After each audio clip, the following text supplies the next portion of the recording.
This is part 2 of our topic 2 content, the science and art of psychology. How can we become wise audiences for truth?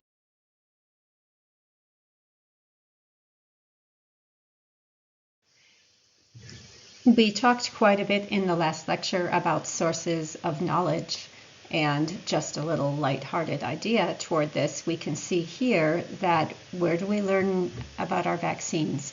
And here we can see a scientist in a laboratory clearly testing with actual data, lots of vials, using actual data and careful procedures to draw a conclusion, as opposed to what most of us consider research, which is, haphazard scrolling on the phone.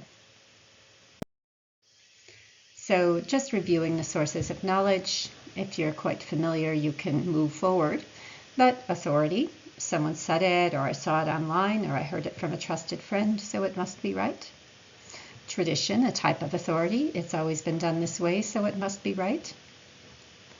Personal observation, empiricism, I saw it with my own eyes, so it must be right. Intuition, I have a gut feeling about it, and I always trust my gut, so it must be right.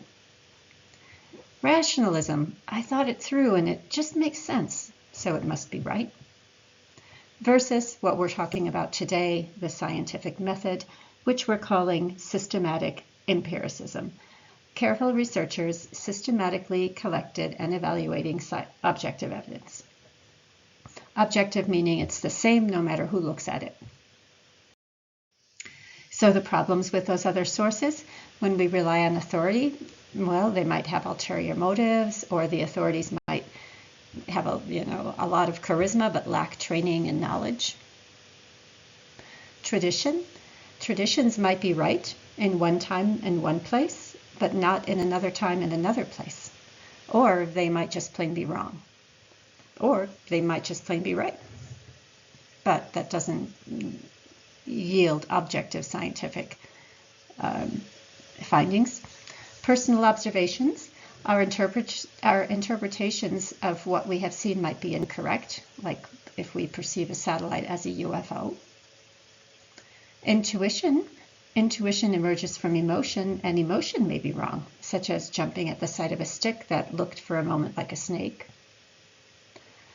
And rationalism, well, the premises may be wrong. For instance, all cats have fur, that's a false premise, or the conclusion may be wrong. And that is to say, we had flawed means of finding our conclusion. And so our scientific method, sometimes it can't be applied. Like God exists, we cannot, at this stage of science, use a scientific method to find out. Sometimes we can't find a way to test something, and science only answers the questions that we ask.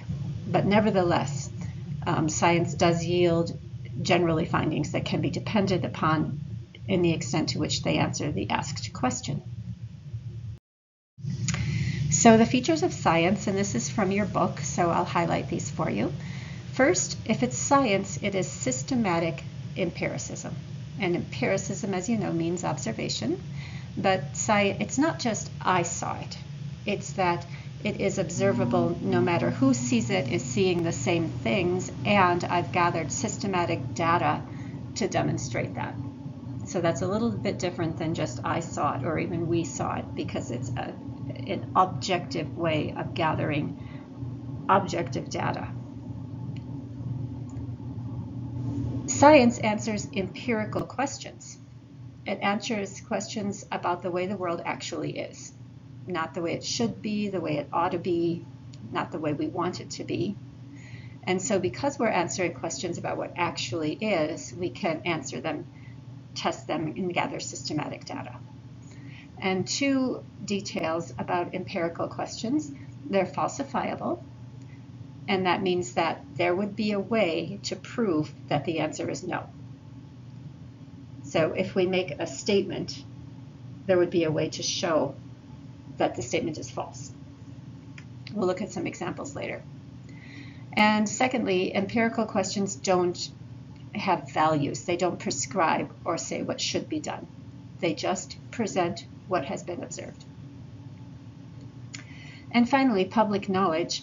So science is careful about its findings. It makes careful, limited claims based on clear methods that have been reviewed by other scientists, not big, expansive claims with undetectable evidence.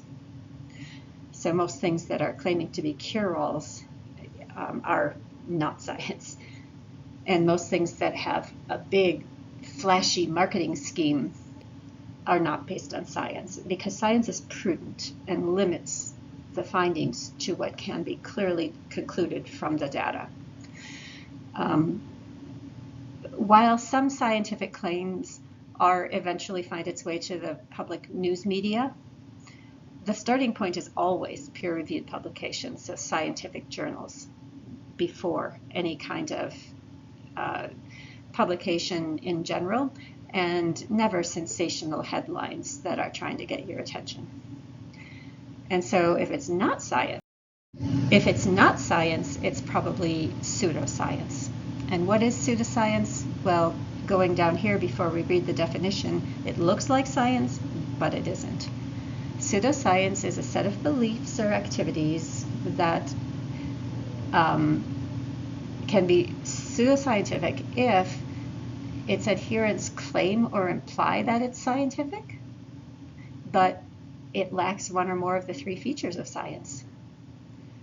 So not all pseudoscience claims are false, they just can't be demonstrated scientifically. So here's an example of pseudoscience. Dr. Magic's miracle cure, the quick fix secret they don't want you to know about.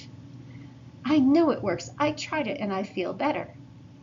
100% guaranteed, 100% organic, certified. Hope in a bottle, nature's wellness, holistic healing, ancient wisdom. 100% natural and safe, no side effects, used by millions for centuries. They're making all kinds of claims here to persuade you. Optimizes your health, works at the cellular level. That sounds scientific, doesn't it? Treats the whole person, addresses the root cause, restores bioenergy frequencies. What's bioenergy? Right? There's another word that could be scientific. So it's trying to look like science, but it isn't. So it's making really big claims in the public without a scientific foundation. So this is when the problem comes up. When pseudoscience pretends to be science, it creates false understandings. That's where kind of lies emerge.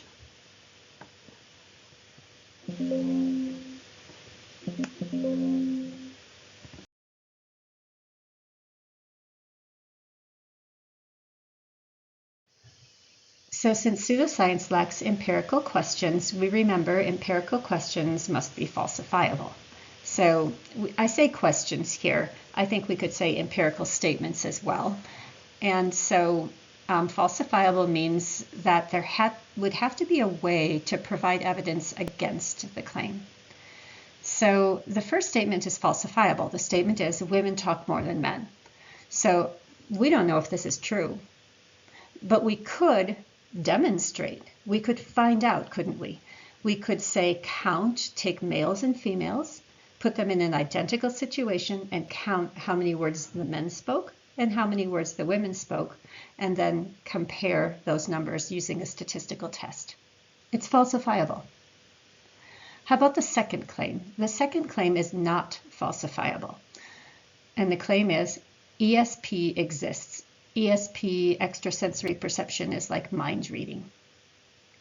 So you might say we could test this and prove that it doesn't exist. So we show someone a deck of cards and we pull a card and we say, what card am I holding, without showing them the card.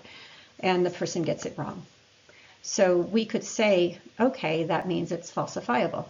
We just proved that it wasn't true. But the people who have ESP make claims that their ability disappears when it's scrutinized. And that doesn't mean it's true, it doesn't mean it's false, it just means that it's not falsifiable. There's not a way to prove that it doesn't exist. And so it's not a scientific empirical question. Secondly, it doesn't make value judgments. Never has should or ought to questions. Those are never empirical. So this question, should children respect their parents? Well, we might all think, of course, yes, yes, yes, but that's not an empirical question because it implies a value statement. Science, could make a conclusion about, say, children who respect their parents being healthier or claims like that. But this value judgment, what people should do, that's not part of science. Science can only observe what is, not declare what should be. So an empirical question that doesn't have a value judgment but gets at the same topic is, do authoritative parent-child relationships lead to fewer behavior problems during the teen years? And so this would not have a value judgment. It's just trying to observe behavior problems in response to parenting. So we could ask, are the following questions empirical? So we would ask ourselves, is it possible to develop a test of the question that is objective and could yield yes or no answers? If yes, then maybe it's empirical. And then we want to check, does the question use words like should or ought to? If they do, then it's definitely not empirical because science doesn't have shoulds. So question 1, should parents allow children to have free use of screen time? This is not an empirical question, and we know it because there's this should, this value judgment. If we were going to turn this into a scientific question, we might say, look at the number of behavior problems in children who have free use of screen time compared with those who don't. But we don't put this value judgment on it. Second question, is there a relationship between screen time and social skill? So I would say this is an empirical question because I think we could develop a test that would yield a yes or no answer. We could say, take a group of children and keep track of their screen time and keep track of their social skill, measure it in some way so that we have numbers attached to both. And then we could run a correlation and see, answer yes or no, is there a significant relationship? Third question, does talking about bad things in the home cause them to happen, make them happen? I think that this would not be a scientific question, at least not the way it is right here, because there's not a way to answer no to this question with evidence. If bad things happen, we couldn't directly go back and link them to things that are talked about in the home, or we couldn't say, ask a certain number of families to talk about bad things in the home and then see if bad things happen. I don't think this would be an empirical question. Now, if some of you, if one of you thought this was and thought you could think of a way to measure and test this, then I could be wrong. How about this number 4? Do angry people attract other angry people? So in other words, if you are angry, do you tend to have in your life more angry people? This one is debatable. It doesn't have any shoulds, so we're okay there. We could potentially measure anger in a random sample of people. And then over the course of a week, we could measure anger in all of the people with whom they interact. We could do something like that. There might be a way. It's a question. We'd have to think of a good method of testing this. And then, are teens more likely to listen to adults or peers? I think this is kind of a weak question, but it's possibly could be empirical. We could set up a situation where teens are advised to do something, but the advice comes either from a peer or from an adult, and see whether they're more likely to follow through on the advice given by one or the other. So that's how we evaluate these questions. Finally, the third feature of science, pseudoscience lacks public transparency. To be scientific, it has to build on the scientific knowledge base. So there has to be peer review of methods and conclusion, and transparent exposure of methods, procedures, and conclusions after peer review. So the process through which the conclusion was drawn has to be transparent. So I gave this example here, similar to the previous one. We have another big claim, something they're trying to sell us. Hamlin's Wizard Oil, the great wonder. And it says these blood liver pills are for liver complaint, constipation, disorders of the stomach and digestive organs. So we have these various claims for, but we don't see much about the science here. And it's not likely we could go back and find the scientific process underlying this. So we certainly don't have evidence presented here. We have claims without evidence. And that's what you should look for. What's the evidence when someone tries to sell you something or for the things you believe? A second component of the scientific method is replicability. That means that the conclusion that we drew through an experiment could be repeated and a consistent result would be obtained. So if we did the classical music study just described with babies and we had a result, we would have to design the study such that this could be repeated by another group of scientists, and it would need to be repeated by another group of scientists, and they would need to get the same result. That kind of thing lends more foundation to our claims. So in order for that to work, the study has to be very carefully designed so that cause and effect are cleanly linked, so that there are not other factors involved causing the smartness. The study has to be described in precise detail. Every step of the way has to have exactly a clean description. The methods have to be transparent and available to other scientists, including any prompts, any instructions that the women were given, the way data were collected, all of that has to be available. And the research findings have to be disseminated, so if someone attempts to replicate that study and it doesn't yield evidence supporting the initial claim, it still has to be published. So publishing null findings, it's called, publishing findings that don't support a hypothesis.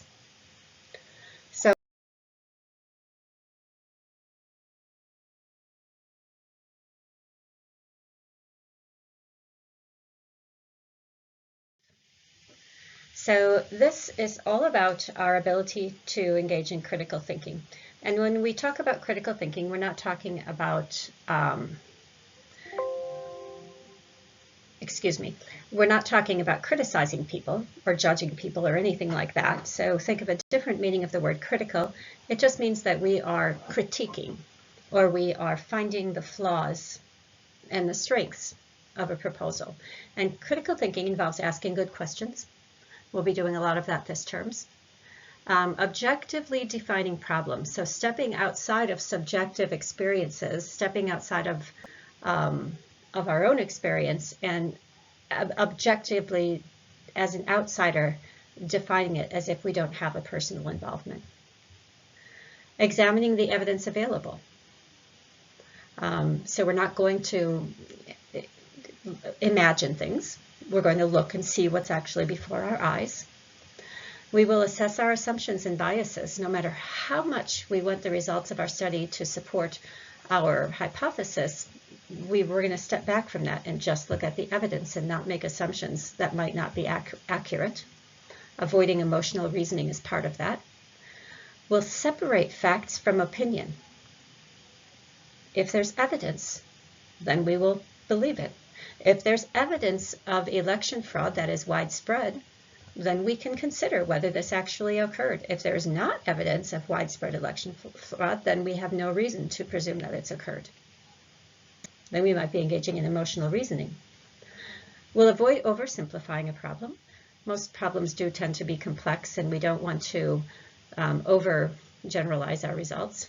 We'll consider alternative explanations for our answers. Instead of just assuming A leads to B, we'll consider whether there's any other factor that might explain that relationship. We'll tolerate uncertainty. Uncertainty is uncomfortable, and we have to learn to get comfortable with not knowing, with not having adequate evidence. And we want to maintain skepticism, but remain open-minded. And what do we mean by skepticism? It's not the same as cynicism. Cynicism is always naysaying, doubting anything, just kind of putting down ideas and always rejecting them. Skepticism is questioning things, is realizing we don't know much. We don't know much. So we have to ask questions, and we have to be open to what the answers are. But we're not going to just believe things without knowing either. So now we'll think just for a moment about these two ideas addressed in your text of healthy skepticism and tolerance for uncertainty. So skepticism, it just means that you don't believe everything you hear. And so healthy skepticism is just being open, not being distrustful, but pausing to consider alternatives and to search for empirical evidence. The second bullet says not negative or distrustful, but good scientists are aware that they too are vulnerable to intuitive or logical errors. And this word cynical, well, someone who's cynical doesn't believe anything. Someone who's cynical is a naysayer. They're afraid to believe anything.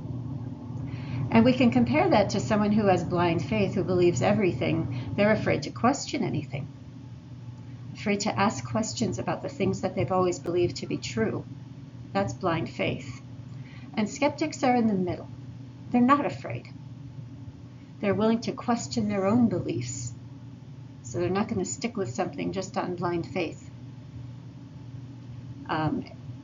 And they're also not afraid to believe something if they have evidence behind it. So that's what we seek here.